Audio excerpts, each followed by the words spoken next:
엄마, 요즘 어떻게 지내세요? 큰아들의 전화였습니다. 김영수는 무릎 통증으로 3시간째 침대에서 일어나지 못하고 있었지만 목소리만은 밝게 만들었습니다. 응, 엄마 잘 지내. 걱정하지 마. 그럼 다행이네요. 요즘 회사 일이 너무 바빠서 자주 못 가뵙겠어요. 그래, 알았어. 너 일 열심히 해. 전화를 끊자마자 영순의 표정이 굳어졌습니다. 아프다고 말할 수 없었습니다. 말하는 순간 아들이 걱정할 것이고, 걱정하면 시간을 내서 와야 할 것이고, 그러면 며느리가 불편해할 것이기 때문입니다. 남편이 떠난 지 1년 반. 혼자가 된 뒤로 영수는 패 끼치지 말아야 한다는 마음으로 언제나 밝은 척했지만 그 무게는 점점 더 깊어지고 있었습니다. 통장에 찍히는 돈은 유족연금이랑 기초연금 합쳐도 100만 원 남짓이었습니다. 지난주엔 보일러가 고장나 수리비 20만 원이 들었지만 그마저도 자식들에게 말하지 못했습니다. 부담이 될까 봐였습니다. 저녁 식탁 앞에 홀로 앉아 있으면 문득 이런 생각이 들곤 했습니다. 내가 언제까지 이렇게 혼자 버틸 수 있을까? 그리고 이어진 더 깊은 질문. 나는 아이들에게 짐이 되는 건 아닐까? 괜찮은 척하는 삶은 점점 그녀를 작게 만들고 있었습니다. 혹시 여러분 주변에도 이런 어르신이 계신가요? 오늘 영순 씨의 이야기가 마음에 닿는다면 구독해 두시면 다음 이야기들도 편하게 들으실 수 있습니다. 그럼 영순 씨의 하루로 들어가 보겠습니다. 문제는 영순이 넘어지면서 시작되었습니다. 시장에서 장을 보고 돌아오던 길이었습니다.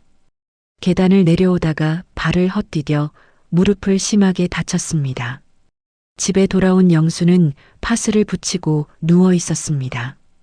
며칠만 쉬면 괜찮아지겠지.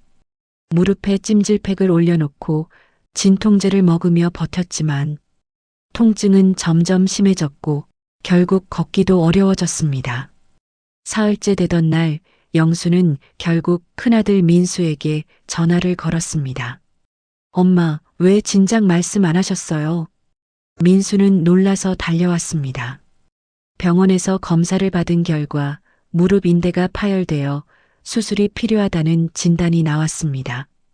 의사는 수술 후 최소 한 달은 누군가의 도움이 필요하다고 했습니다. 엄마 혼자 계시면 안 되겠는데. 민수는 고민에 빠졌습니다. 그날 저녁 영수는 수술을 받고 병원에 입원했습니다. 민수는 동생 민호와 여동생 수진에게 단체 채팅방을 만들어 메시지를 보냈습니다. 엄마 수술 끝났어. 한 달 정도 간병이 필요하대. 우리가 돌아가면서 해야 할 것 같아. 민호가 답장을 보냈습니다. 형, 나는 이번 주 출장 있어서 힘들어. 수진도 메시지를 보냈습니다. 저도 애들 시험 기간이라 당분간은 어려워요. 민수는 화면을 보며 한숨을 쉬었습니다. 그럼 나 혼자 하라는 거야? 너희도 엄마 자식이잖아. 첫 일주일은 민수가 병원에서 밤을 샜습니다. 회사를 쉬어가며 간병했지만 며느리의 표정은 점점 차가워졌습니다. 당신 회사도 계속 빠지고 우리 집은 어떻게 해요? 일주일 후 민수는 동생들에게 다시 연락했습니다. 야, 이제 너희가 좀 해. 나도 한계야. 민호가 마지못해 왔습니다. 민호는 하루 정도 왔다가 급한 일을 핑계로 돌아갔습니다. 수진 역시 사흘을 버티지 못하고 집으로 돌아갔습니다. 영수는 병실 침대에 누워 조용히 이 상황을 지켜보았습니다.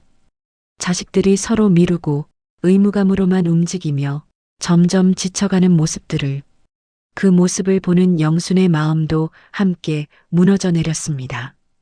그리고 며칠 뒤 영수는 복도 끝에서 자식들의 대화를 우연히 듣게 됩니다. 형, 도대체 언제까지 이래야 해? 나도 한계야. 민호의 목소리였습니다. 그럼 나는? 나는 벌써 일주일을 여기서 잤어. 민수가 날카롭게 대꾸했습니다. 오빠들 싸우지 말고 현실적으로 생각해요. 퇴원하시면 어떡할 건데요? 수진의 말에 두 형제가 침묵했습니다. 요양병원을 알아보는 게 나을 것 같아요. 우리가 계속 이러다간 다 쓰러져요. 영순의 가슴이 철렁 내려앉았습니다. 복도 벽에 기댄 채 다리에 힘이 풀렸습니다.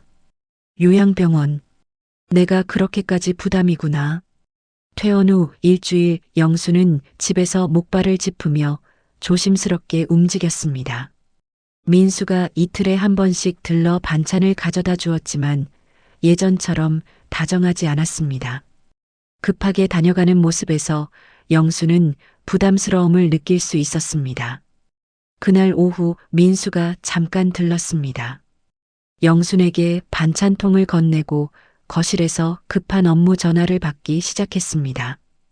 통화가 길어지자 민수는 베란다로 나가며 말했습니다. 엄마, 제가 베란다에서 전화 좀 받을게요. 응, 그래. 베란다 문이 닫히고 민수의 목소리가 멀어졌습니다. 통화가 끝난 후 민수가 다시 거실로 들어왔고 휴대폰을 탁자 위에 올려놓았습니다.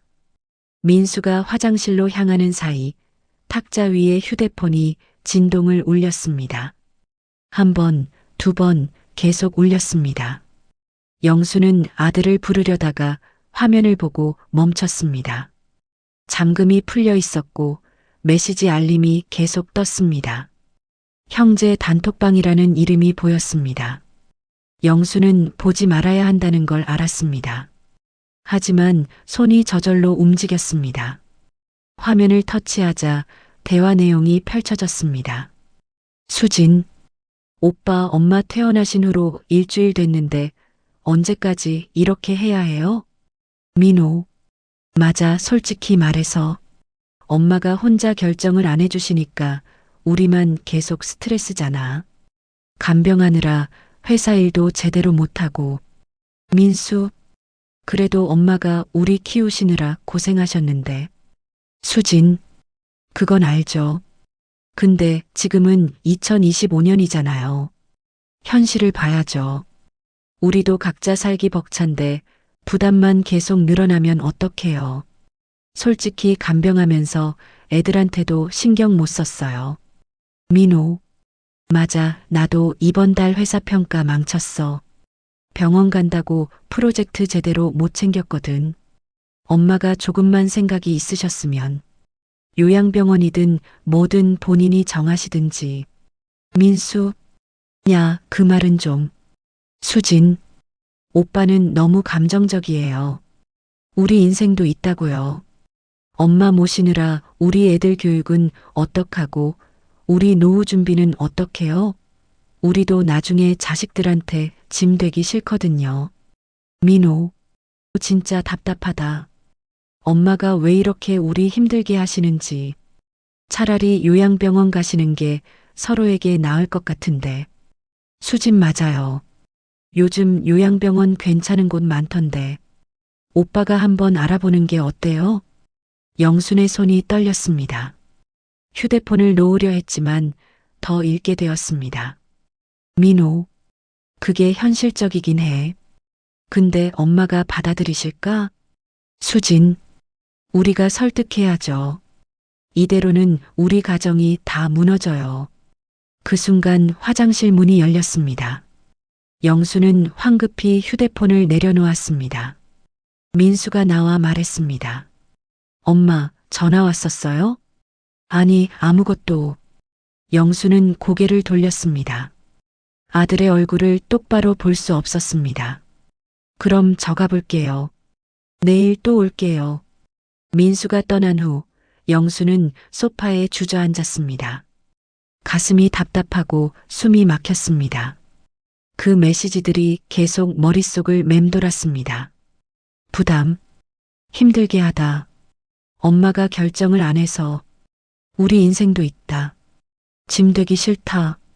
자식들은 자신을 사랑으로 대하는 게 아니었습니다. 그들에게 엄마는 이제 해결해야 할 문제였습니다. 처리해야 할 짐이었습니다. 간병의 부담이었습니다. 영수는 평생 자식들을 위해 살았습니다. 남편이 번 돈으로는 부족해서 새벽 시장에서 일했고 아이들 학원비를 대기 위해 식사를 거른 적도 많았습니다. 큰아들이 대학 갈 때는 전세금까지 깨서 등록금을 냈습니다. 병원에서 일주일 넘게 간병받는 동안 미안해서 제대로 잠도 못 잤습니다. 자식들이 힘들어하는 게 보여서 최대한 혼자 하려고 애썼습니다. 아파도 참고 불편해도 말하지 않았습니다. 그런데 이제 와서 자신이 부담이라니, 자식들이 자신 때문에 인생이 망가진다고 하다니, 영순의 눈에서 눈물이 흘러내렸습니다. 하지만 소리내어 울지는 않았습니다. 그저 조용히, 아주 조용히 눈물만 흘렸습니다. 그날 밤 영수는 아무것도 먹지 못했습니다. 입맛이 사라졌고 몸을 움직일 기력도 없었습니다. 침대에 누워 어둠을 바라보며 한 가지 생각만 반복했습니다. 내가 존재하는 게 잘못인가? 그 질문에는 답이 없었습니다. 다만 깊은 수치심과 버려진 느낌만이 가슴을 짓눌렀습니다. 사랑으로 키운 자식들, 아파서 간병받는 동안 미안해서 잠도 제대로 못 잔 엄마. 그런데 그 자식들에게 이제 자신은 사랑의 대상이 아니라 짐이 되어 있었습니다. 그보다 더 깊은 상처가 어디 있을까요? 밥도 제대로 먹지 못한 채 하루가 지나고 이틀이 지나도 영수는 거의 움직이지 않았습니다. 몸이 힘든 게 아니라 마음이 먼저 무너져 있었기 때문입니다. 이틀째 되던 날 민수가 걱정되어 집에 왔습니다. 엄마, 왜 전화를 안 받으세요?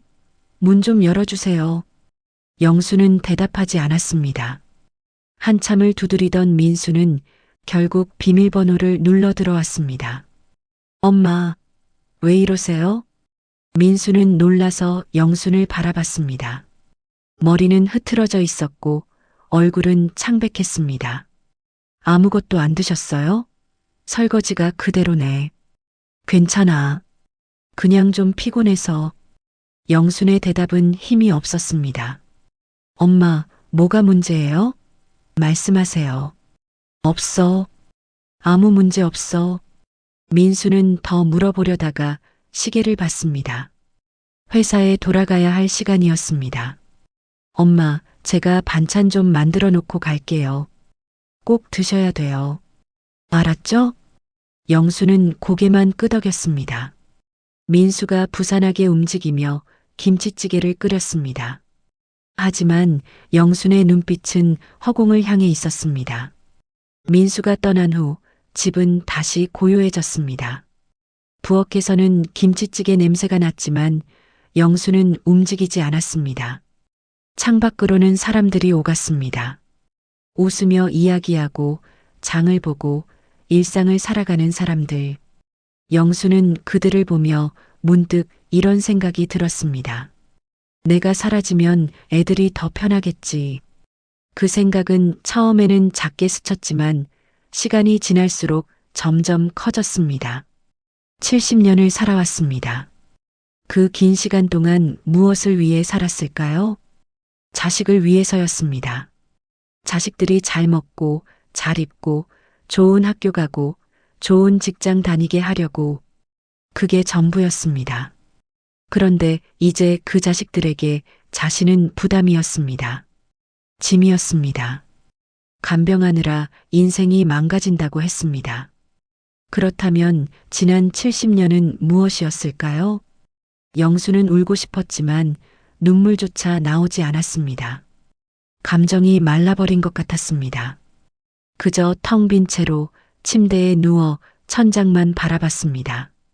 일주일째 되던 날 영수는 무너진 삶 속에서 겨우 몸을 일으켰습니다. 이유는 간단했습니다. 화장실에 가던 중 발에 뭔가 걸렸기 때문입니다. 바닥에 떨어진 것은 서랍장에서 빠져나온 낡은 상자였습니다. 영수는 그 상자를 집어들었습니다. 먼지가 수북이 쌓여 있었습니다. 언제 마지막으로 열어봤는지 기억도 나지 않았습니다. 천천히 뚜껑을 열자 오래된 사진들이 나왔습니다. 젊은 시절의 남편과 자신이 찍은 사진들, 아이들이 어렸을 때 가족 사진, 그리고 제일 위에는 남편의 환한 미소가 담긴 사진이 있었습니다. 영수는 그 사진을 손에 든 채 주저앉았습니다. 여보, 목소리가 떨렸습니다. 사진 속 남편은 웃고 있었습니다. 영순을 바라보며 환하게 웃고 있었습니다. 그 순간 영수는 남편이 생전에 했던 말을 떠올렸습니다. 남편이 병원 침대에 누워 있을 때였습니다. 손을 잡고 마지막 대화를 나눴던 그날. 여보, 당신은 평생 가족 위에 살았어. 남편의 목소리가 귓가에 들리는 것 같았습니다. 당신은 좋은 엄마였고 좋은 아내였어. 정말 수고 많았어. 그리고 마지막 한 문장. 이제는 당신 삶을 살아. 당신을 위해 살아야 해. 영순의 눈에서 눈물이 흘러내렸습니다. 일주일 만에 처음 나온 눈물이었습니다. 이번에는 절망의 눈물이 아니었습니다. 그건 깨달음의 눈물이었습니다. 맞아. 나는 짐이 아니었어.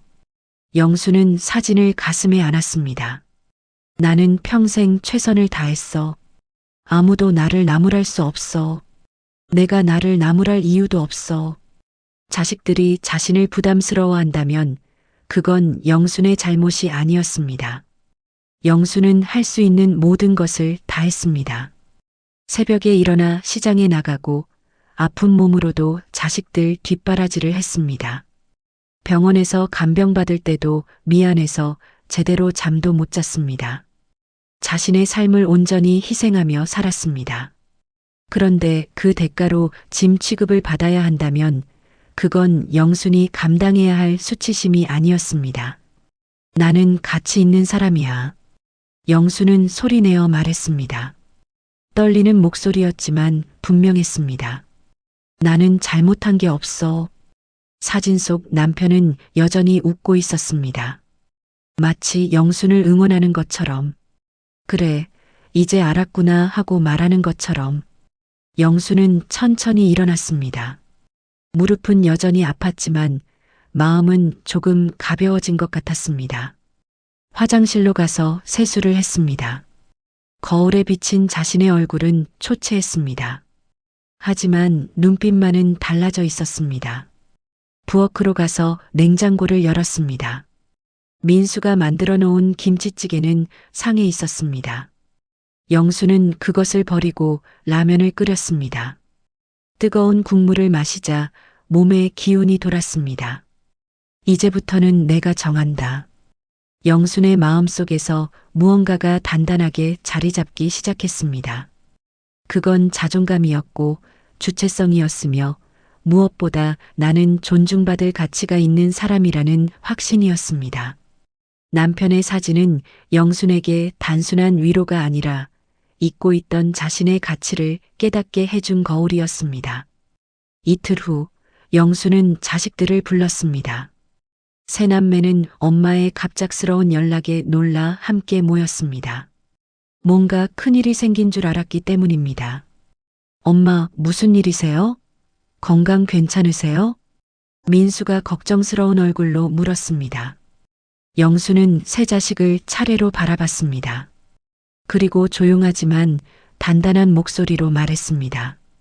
너희에게 할 말이 있어서 불렀다. 거실 분위기가 긴장감으로 가득 찼습니다. 엄마는 이제 너희에게 부담 주지 않을 거야. 엄마, 무슨... 내 말 끝까지 들어. 그동안 너희가 얼마나 고민했는지 안다. 엄마 때문에 서로 다투기도 했고 간병하느라 일도 못하고 스트레스 받기도 했지. 수진이 얼굴을 붉혔습니다. 민호는 고개를 숙였습니다. 엄마는 너희를 탓하지 않아.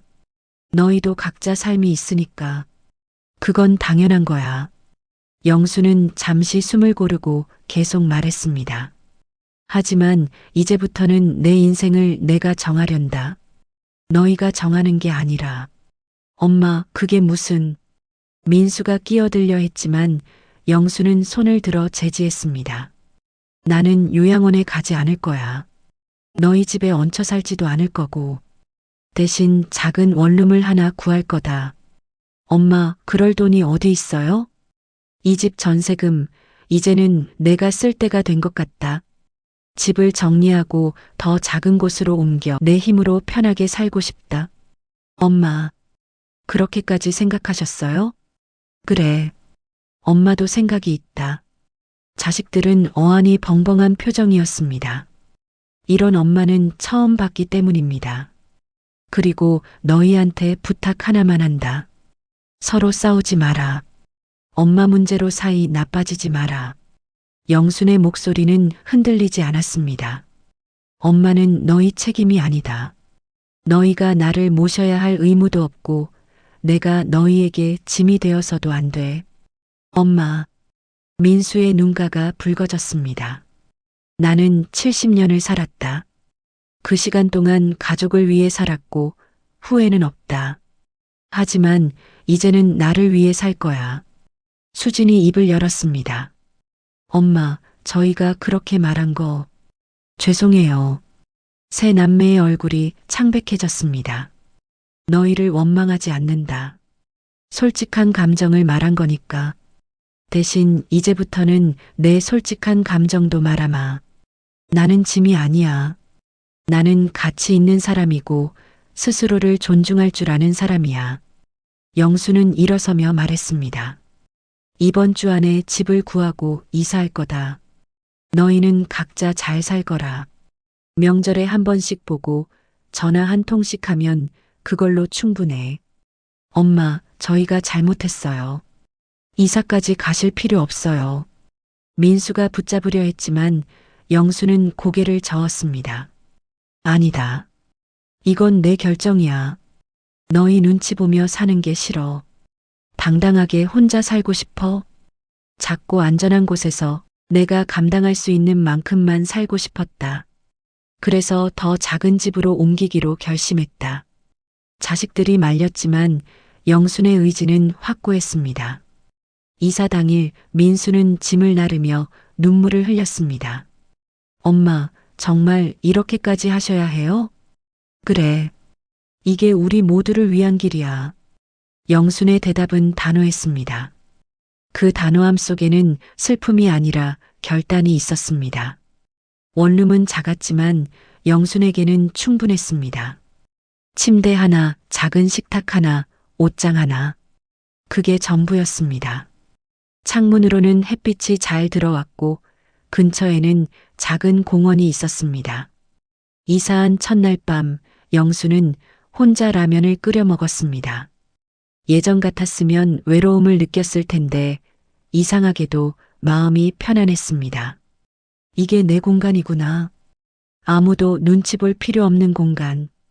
부담을 주지도 받지도 않는 공간. 그게 얼마나 소중한지 이제야 알게 되었습니다. 아침에는 공원을 산책했습니다.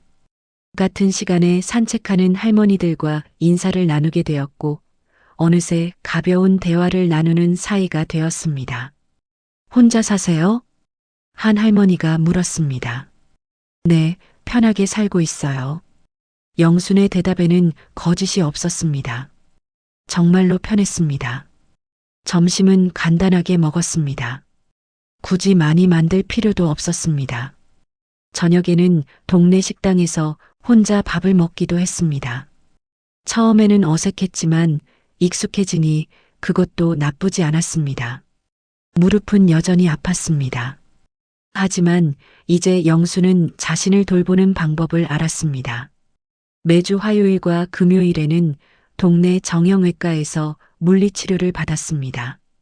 전기치료를 받고 운동법도 배웠습니다. 집에서는 의사가 알려준 스트레칭을 꾸준히 했습니다. 어머니, 많이 좋아지셨네요. 물리치료사가 웃으며 말했습니다. 꾸준히 관리하시니까 확실히 달라요. 영수는 뿌듯했습니다. 누군가에게 부담 주지 않고 스스로 건강을 챙기는 것. 그게 이렇게 자랑스러울 줄 몰랐습니다. 자식들과는 일주일에 한 번 정도 전화를 했습니다. 예전처럼 자주는 아니었지만 그 정도면 충분했습니다. 오히려 거리를 두니 대화가 더 편해졌습니다. 엄마, 괜찮으세요? 응, 잘 지내. 걱정하지 마. 이제는 진심으로 잘 지낸다고 말할 수 있었습니다.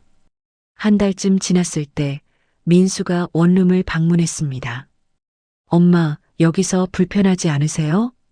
불편할 게 뭐 있니? 나 혼자 살기 딱 좋아. 민수는 미안한 표정을 지었습니다. 엄마, 저희가 정말 잘못했어요. 아니다.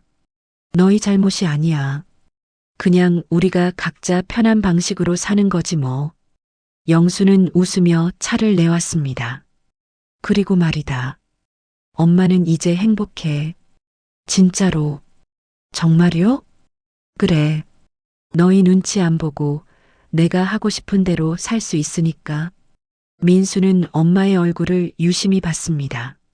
정말로 예전보다 표정이 밝아 보였습니다. 엄마, 사랑해요. 나도 너희 사랑한다. 하지만 이제는 너희 인생을 살 거라. 나도 내 인생을 살 테니까. 계절이 바뀌었습니다. 가을이 왔고 영수는 공원 벤치에 앉아 단풍을 바라봤습니다. 70평생을 살았지만 이렇게 홀가분한 건 처음이었습니다. 자식 걱정, 생활 걱정에서 완전히 자유로워진 건 아니었습니다. 하지만 중요한 게 바뀌었습니다. 영수는 이제 자신을 짐으로 생각하지 않았습니다.